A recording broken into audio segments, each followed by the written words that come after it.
Wow. Anna's learning how to make your car last a little longer. How's it going? Did you get out of that car yet? Yeah, you did. There you are.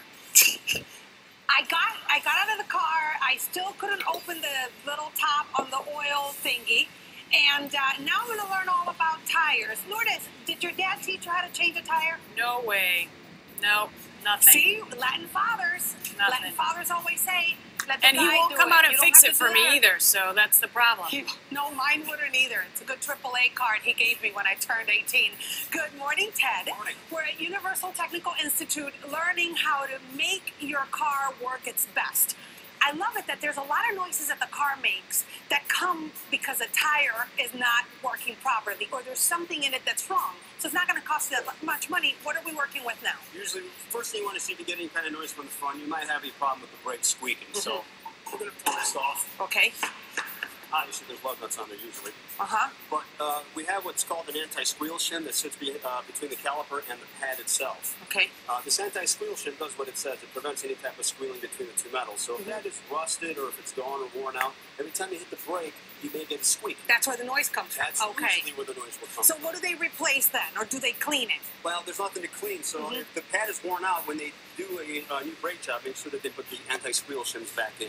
Anti-squeal? Anti-squeal shims. Most manufacturers will put those on there. Alright. The other thing is if your car does sit over, say, a couple of days and it has rain, you may get a little bit of rust on the surface. Alright. It's nothing to worry about. You drive, it'll burn it off. It'll burn off. It'll go away. Talk tires to me, Ted. All right. Tires, kind of another important thing. The contact between us and the road. So here we've got a couple different tires with some different type of wear patterns. Okay. You can see this one should have been replaced 10,000 miles ago. These are cords sticking out of the rubber. That's not good. Whoa, that's not good at all. You can really tell. You say the manufacturers put these things here so that you can tell when it's time to change. These are wear indicators built into every tire. 230 seconds is the minimum that you can legally have on your car.